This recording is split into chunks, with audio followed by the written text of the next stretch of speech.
My mother abandoned me for 10 years with an uncle who hated me, but came back just before I turned 18 for my inheritance. So I recorded her admitting everything and exposed her in front of everyone. I'm 19 years old, studying engineering at university, and basically my whole life has been a roller coaster of abandonment and betrayal that ended about 2 years ago in the most dramatic way possible. The thing is, I need to tell this because there are still days when I wake up and think about everything that happened. And even though I'm okay now, I mean, better than before at least, I feel like getting this out of my system is going to help me close it once and for all. I guess I should start at the beginning, although honestly, the beginning is kind of blurry for me because it happened when I was really young. My dad died when I was just a baby, like I was less than a year old, and honestly, I don't have any memories of him. What I do know, because they told me later, is that he left a pretty substantial inheritance, life insurance, savings, investments, that kind of thing. Everything was put in a trust or something like that for me. For when I turned 18, my mom was the guardian of those funds, but she couldn't touch them directly. They were for my education and my future. During the first few years after my dad died, my mom and I lived well, or so I've been told, because, like I said, I was too young to remember. She worked in something related to administration, I think, and we lived in a small but decent apartment. Everything changed when I was like 6 or 7 years old. I'm not completely sure of the exact age, but I know I was already in elementary school. One day my mom told me she had to take an important business trip, something about a job opportunity in another city, and that I was going to stay with my uncle Stephen for a few weeks. Stephen was my dad's younger brother. He was like 35 years old at the time, single, lived alone in a 2-bedroom house on the outskirts of the city. I remember she packed my things in a blue suitcase that I still have stored somewhere, took me to my uncle's house, gave me a kiss on the forehead, and told me to behave. Those were literally the last words she said to me in person for almost 10 years. 10 years. Can you believe it? The first few weeks weren't that bad. Honestly. My uncle wasn't exactly affectionate or anything like that, but he wasn't mean to me either. He fed me, took me to school, the basic things an adult is supposed to do for a child. But after like a month, when I would call my mom on the phone and ask her when she was coming back, she always had a different excuse. That the project had been extended, that she needed to stay a few more weeks, that soon, very soon. And then she stopped answering my calls completely. I'd call and call from my uncle's phone, but nothing, straight to voicemail. I was like 7 years old and didn't understand what was happening. I just knew my mom had left and didn't know when she was coming back. My uncle Stephen started to change after that. At first he was like indifferent, did the bare minimum, but as the months went by he became increasingly resentful and bitter. He never hit me or anything physically violent, but the things he said to me, like constant passive-aggressive comments, were worse in a certain sense. Things like, "Your mother stuck me with you," or "I didn't ask to be your babysitter," or "I wish your father had thought about me before dying and leaving you here." I was a child, you know what I mean? I didn't have the capacity to process that none of this was my fault, so I started to believe that maybe I was a burden, that maybe my mom left because I wasn't good enough. All those horrible things an abandoned child thinks. My uncle's house was like an emotionally cold place. There were no family photos on the walls. No laughter. No dinners together where we'd talk about our day. He'd come home from work, he'd think he was an accountant or something, eat alone in his room watching TV, and I'd eat alone in the kitchen. He'd buy me what I needed for school, clothes when I needed them, but everything felt like a heavy obligation for him, like every penny he spent on me was a reminder that he was trapped taking care of his dead brother's son. And the worst part is I knew, even as a child, that he blamed me for ruining his life, even though it wasn't my fault I was born, or that my dad died, or that my mom abandoned me. The years went by like that, kind of on autopilot. I'd go to school, do my homework, try to be invisible at home so I wouldn't bother my uncle. I became very quiet and reserved. Didn't have many friends because I didn't know how to connect with other kids when my own life was so chaotic inside. I took refuge in books and studying because it was the only thing I could control. If I got good grades, at least that was something of mine, something nobody could take away from me. My uncle never went to a single parent-teacher conference, never checked my grades, literally didn't care as long as I didn't cause him problems. It was like living with a roommate who hated you but was legally obligated to keep you alive. Everything changed when I was 14 and met Olivia. We were in the same class in 8th grade, and we got paired up to do a project together about, I don't know, something about science, ecosystems, or something like that. She was outgoing, friendly, always smiling, completely the opposite of me, who was this quiet kid who sat in the back and didn't talk to anyone. At first, I thought we'd do the project and that's it, but Olivia was persistent. You know, one of those people who doesn't take no for an answer. She invited me to her house to work on the project, and when I got there, I realized what a real family was. Olivia's house was chaotic, but in a good way. She had 2 younger brothers running around everywhere. Her mom was cooking something that smelled amazing. Her dad came home from work and greeted everyone with hugs, and everyone talked at the same time at the table during dinner. They invited me to stay for dinner, and I just sat there, like in shock, because I had never seen that. A family that laughed together, that asked each other how their day was, that cared about each other. It was like seeing a parallel universe of what my life could have been. Olivia became my best friend after that. I didn't tell her my whole story right away, but little by little she started to realize that things at my house weren't okay. One day she asked me directly if everything was all right with my family, and I just broke down and told her everything. About my mom who abandoned me, about my uncle who hated me, everything. And she didn't judge me or pity me in a condescending way. She just listened and then told me that her family was my family now if I wanted. And honestly, she meant it. Olivia's parents, especially her dad, whose name was Mitchell and was a lawyer, started inviting me over more and more often. Sunday dinners, movie outings, picnics, all those normal things that families do and that I had never experienced. They didn't replace my dead dad or my absent mom, but they gave me something I hadn't had in years, a sense of belonging, that someone really cared about me. My uncle honestly seemed relieved that I spent less time at home, less time he had to deal with me. That's how 3 years went by, the best of my life up to that point if I'm being honest. I was 17. In my last year of high school, my grades were excellent because I kept using studying as my escape, and I had this surrogate family that made me feel like maybe I was worth something. And then, out of absolute nowhere, my mom came back. It was a normal Tuesday. I remember the day perfectly. I got to my uncle's house after school, and there was a car parked outside that I didn't recognize. A silver Nissan Altima, like from 2015 or 2016. I walked into the house, and there she was, sitting in the living room with my uncle, and there was a guy next to her I didn't know. My mom looked different. Obviously, 10 years had passed, but I recognized her immediately.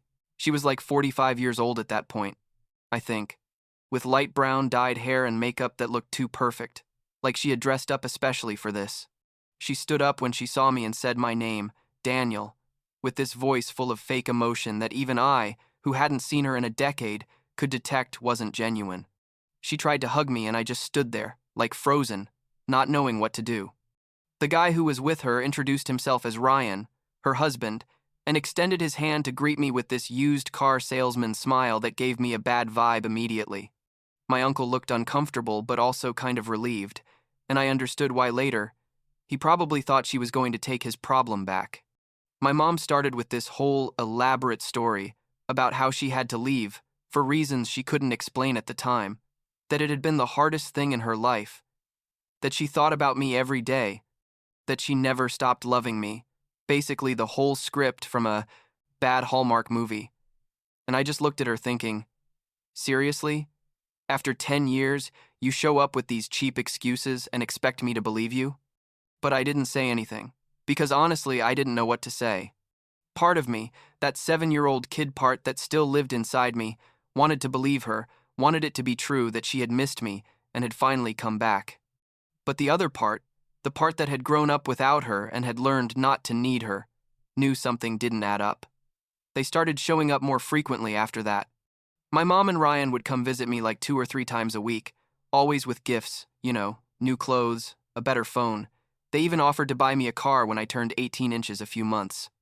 At first I was skeptical, very obvious in my distrust, but they kept insisting. Ryan especially tried really hard to get me to like him.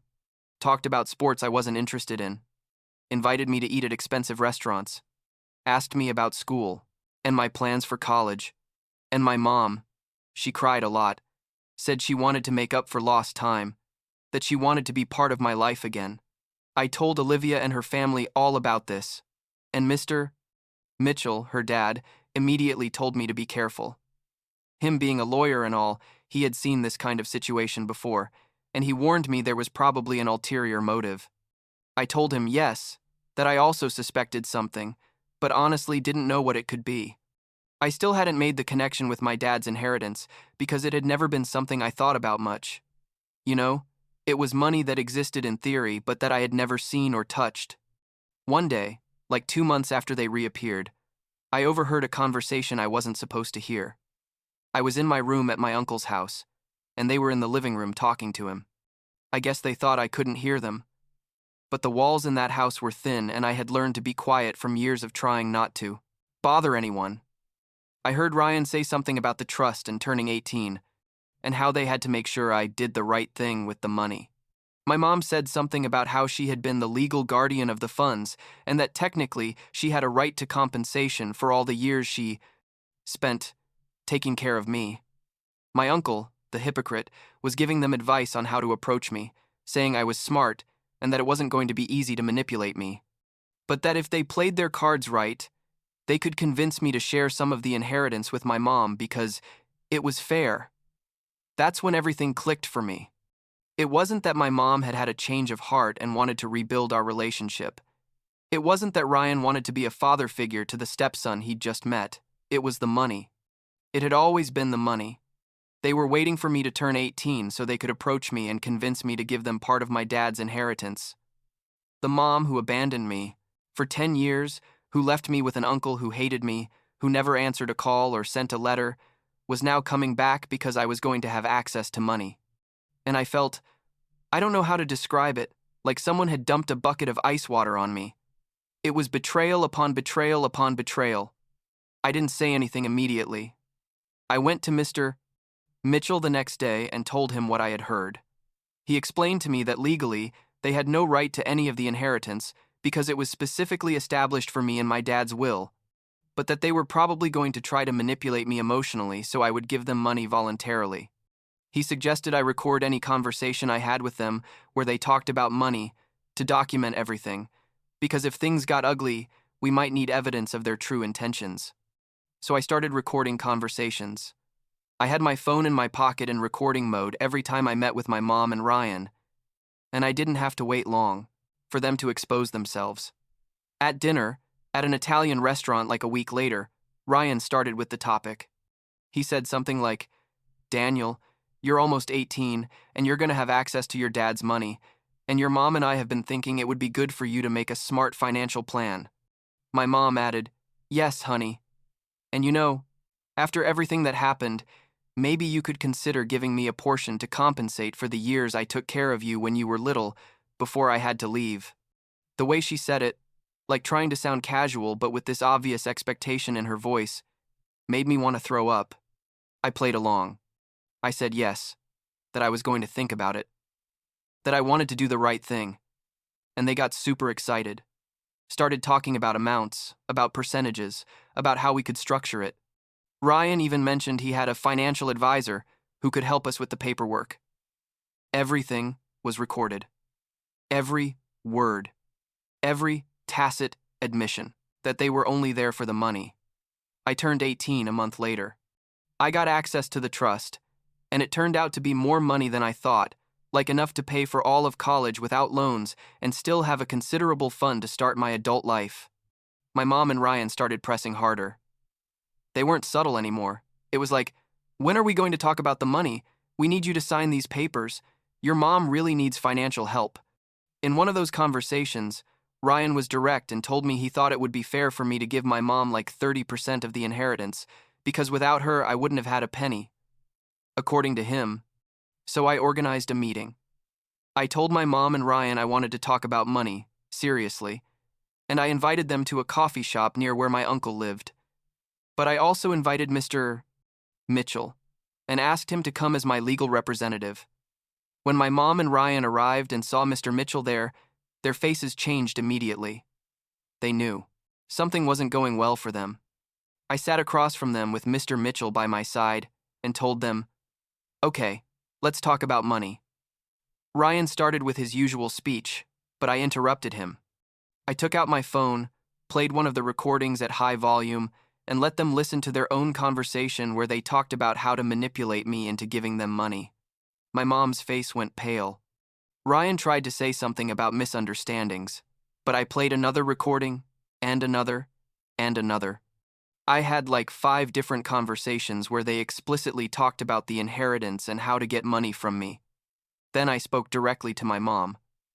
I told her, "You abandoned me when I was 7 years old. 10 years without a call, without a letter, without anything. You left me with an uncle who hated me and who made me feel like a burden every day of my life.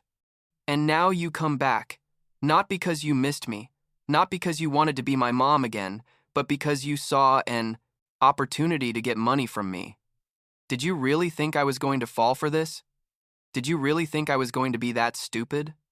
My mom started crying, but they weren't genuine tears. They were tears from someone who knew they'd been caught.